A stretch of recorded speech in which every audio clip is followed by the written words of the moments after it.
Mesdames, Messieurs, bonsoir. Merci de nous rejoindre sur Gabon News pour cette nouvelle édition d'information. Tout de suite, les titres.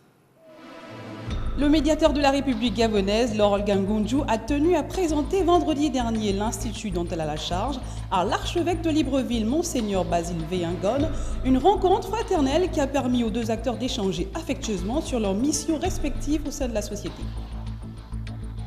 La Journée internationale de la paix, placée sous le thème « Droit des peuples à la paix », célébrée samedi dernier au stade de la Gendarmerie nationale de Libreville par l'UNOCA. Cette manifestation a permis l'organisation de la deuxième édition du tournoi de la paix autour du ballon rond. Il faut dire que le football aujourd'hui joue un rôle important dans la promotion de la tolérance et la paix.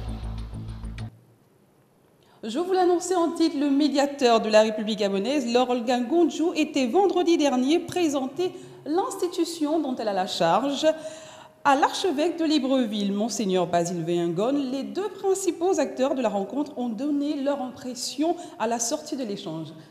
C'est un reportage de Justin Bitégué et Refu Itoga. C'est par une visite de courtoisie que le médiateur de la République gabonaise, Laurel Gangoundjou, est allé présenter non seulement ses civilités, mais aussi l'institution dont elle a la charge, au premier responsable des catholiques du Gabon. Une rencontre qui, pour le médiateur de la République, est une bonne occasion. Je suis venu rendre une visite de courtoisie à l'archevêque de Libreville, parce que depuis que j'ai pris fonction, je ne m'étais pas présenté à lui. Donc j'ai eu l'occasion de lui présenter l'institution que je dirige et voir avec lui dans quelle mesure nous pourrions établir des relations de travail. L'entretien s'est passé dans un esprit, je dirais, cordial, convivial et même familial. Pour l'archevêque, c'est un échange qui a tout son sens, car les responsabilités qui incombent au médiateur sont plus que délicates. Les responsabilités ou les droits des uns et des autres doivent être respectés. La dame est venue pour que nous puissions échanger sur la responsabilité qu'elle assume maintenant au niveau de notre pays. C'est une responsabilité délicate et importante, la médiation. C'est une mission qui est délicate et qui est importante aussi pour que notre pays soit apaisé et que les droits, surtout les droits des uns et des autres, soient respectés. C'est une série de rencontres qui s'annonce. Le médiateur de la République devra présenter aux autorités religieuses et politiques du Gabon les missions de l'institution dont elle a la charge. C'était un reportage de Marcel Tsonga et Justin Bitégué. C'est le stade de la Gendarmerie nationale, sis au Gros Bouquet, derrière la prison centrale de Libreville, qui a servi de cadre à la célébration de la Journée internationale de la paix, placée sous le thème « Droit des peuples à la paix ».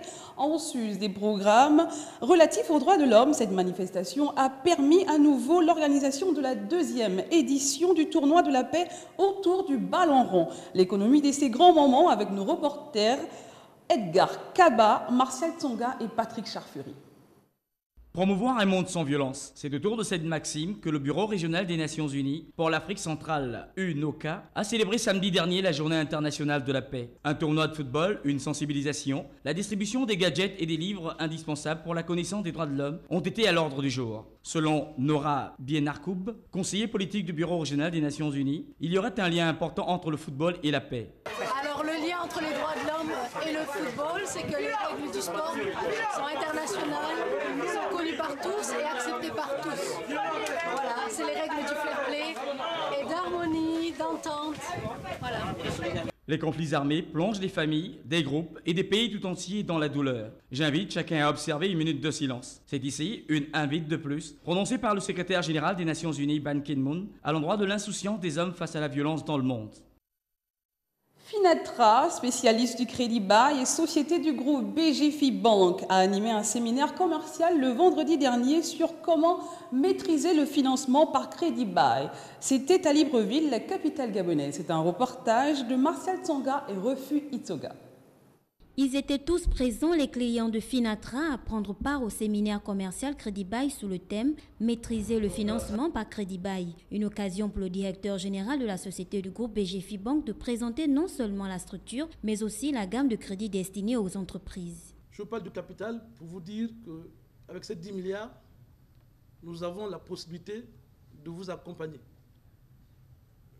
Vous accompagner en fonction, bel et bien, de votre capacité de financement, mais avec 10 milliards, nous pouvons vous octroyer facilement 10 milliards aussi. voire même plus. IG Ankara, le directeur général, a aussi, lors de son exposé, abordé plusieurs aspects commerciaux de l'offre de crédit bail de son établissement. Dans le cadre du crédit bail immobilier, c'est tout ce qui est lié à la construction, je dirais de façon générale, à l'acquisition des bureaux. Si vous voulez construire un bureau, nous sommes disposés à vous accompagner. Si vous voulez construire un hangar, nous sommes prêts à le faire. Un bâtiment à usage professionnel pour vous installer, on finance. Cet échange entre la direction de Finatra et ses clients permet une bonne compréhension entre les deux parties. Il offre les possibilités de choix et des opportunités aux clients. Il faut tout de même rappeler que Finatra, spécialiste du crédit, est une société du groupe BGFI Bank créée en 1998. La Finatra est spécialisée dans les métiers du crédit bail et du crédit de la consommation. Ce même séminaire se tiendra également à Port-Gentil, dans la capitale économique gabonaise, le vendredi 26 septembre. Après la participation du Gabon au Symposium international de musique chorale qui s'est tenu à Séoul en août dernier, la coordinatrice générale du Chœur africain des jeunes pour l'Afrique a organisé un point de presse ce week-end à la cité Damas dans le but de communiquer sur les activités du chant choral du Gabon. C'est un reportage de Patrick Charferet sur les images de nos confrères de Gabon Télévision. Les initiatives et les activités relatives au chant choral étaient au centre du point de presse organisé ce week-end par Yveline Damas, membre du Chœur africain des jeunes. Suite à la participation des choristes gabonais au mois d'août dernier à Séoul, en Corée du Sud, au Symposium mondial de musique chorale. Nous avons voulu organiser ce point de presse pour vous parler des initiatives et activités relatives au chant choral auxquelles nos choristes participent en faisant honneur aussi bien au Gabon qu'à l'Afrique et parler plus particulièrement du Chœur africain des jeunes et de sa récente participation au Symposium mondial de musique chorale qui s'est tenu à Séoul au mois d'août dernier. Il faut noter que le Gabon a toujours été absent à ce genre de rendez-vous en dépit de son potentiel dans ce domaine. C'est une initiative, c'est une idée gabonaise. Il faut rendre à César ce qui est à César. Mais nous nous sommes rassemblés avec plusieurs chefs de chœur et chefs présidents de fédérations africaines pour discuter de l'utilité de créer un tel chœur qui rassemblerait toute l'Afrique et qui permettrait donc d'encadrer nos jeunes, de leur faire partager leur culture et de rayonner à l'extérieur. À travers le chant choral, le Chœur africain des jeunes partage les valeurs de l'UNESCO et sa foi en la musique pour rendre le monde meilleur. La musique chorale peut être un facteur de développement. C'est à la fois une science et un art. Former les jeunes au solfège, à la musique, au chant est important. Faire entendre la voix de l'Afrique est également important. Le fait d'écouter un répertoire interprété par certains des meilleurs chœurs au monde constitue un challenge pour les chefs de chœur qui désirent acquérir un niveau artistique plus élevé, d'où la nécessité de prendre part à ce type d'événement mondial. L'actualité du Gabon hors des frontières, fort du succès de deux premières entrées septembre 2012 et en septembre 2013, la DOXA, édition de ses partenaires privilégiés, organisé samedi dernier dans les locaux de l'ambassade du Gabon en France, la 3e édition de la rentrée du livre gabonais de Paris.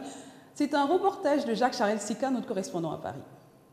Au total, 15 écrivains gabonais et leurs éditeurs, des férus de la littérature africaine, étaient présents pour donner un cachet spécial à cette 3e édition de la rentrée du livre gabonais de Paris, placée cette année sous les signes de l'identité des auteurs gabonais. Le but de cette rentrée, c'est de permettre aux auteurs, aux éditeurs gabonais et à nos ailleurs, donc ceux qui ne sont pas forcément gabonais, de venir nous rencontrer dans ce qu'on peut offrir de mieux en termes de littérature. L'idée qu'une littérature gabonaise existe à Paris est une motivation plus qu'intéressante.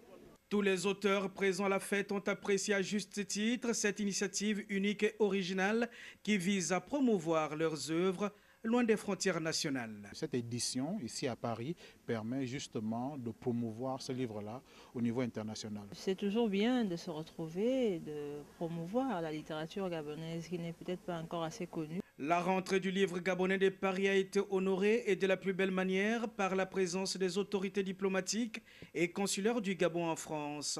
Occasion pour eux de saluer les efforts des auteurs gabonais. Je tiens aussi à saluer tous les écrivains gabonais qui étaient dans cette salle, qui font honneur au Gabon. Enfin, la littérature gabonaise a connu un pic ces 10 dernières années, car au moins un livre gabonais paraît toutes les 2 semaines et avec des thèmes variés et très riches en enseignement. Restons toujours dans le cadre de la rentrée du livre gabonais à Paris. L'ambassadeur du Gabon en France, son Excellence M. Gervais Ngoyo Moussavou, a rendu samedi dernier, à l'occasion de la rentrée du livre gabonais, un vibrant hommage aux pionniers de la littérature gabonaise, dont les romans, pièces et poésies aussi flamboyants que mélancoliques ont porté une dimension universelle et une grande leçon d'humanisme. C'est un reportage toujours de Jacques Jarel-Siga, notre correspondant à Paris. De Vincent de Paul Nyonda, le véritable pionnier et initiateur du théâtre moderne au Gabon à Georges Raouri, qui dans sa poésie chantait et célébrait la grandeur et la beauté de la culture gabonaise, en passant par la première génération des essayistes gabonais des années 50, les diplomates gabonais a estimé que tous, amoureux de mots et de la langue française, ont porté l'étendard national vers des horizons lointains à travers de nombreux écrits et ont invité à la communion des valeurs culturelles nationales du peuple du Gabon à travers le thème de l'unité nationale. Je pense à des écrivains comme Georges Raouri, Dona de Penaud, Vincent de Paul Nyonda, Louis Bigman, pour ne citer que cela. L'hommage qui leur est réservé, n'est-ce pas, est un hommage mérité. Ils ont ouvert la voie et je souhaite simplement que leur digne successeur soit digne, n'est-ce pas, de l'œuvre qu'ils leur ont léguée et que cette œuvre dans la société gabonaise actuelle soit tout simplement positive pour notre pays. Enfin, le premier Gabonais de France, conscient du fait qu'aucune nation ne peut se développer sans les normes de la culture, a invité les jeunes Gabonais accaparés de nos jours par les nouvelles technologies à aimer la littérature gabonaise et à soutenir leurs auteurs qui œuvrent au quotidien pour le rayonnement du pays. Voilà, c'était tout pour cette édition d'information. Merci à vous qui nous regardez partout dans le monde. L'info se poursuit sur www.gabonnews.com. Je vous souhaite à tous une excellente soirée. À demain.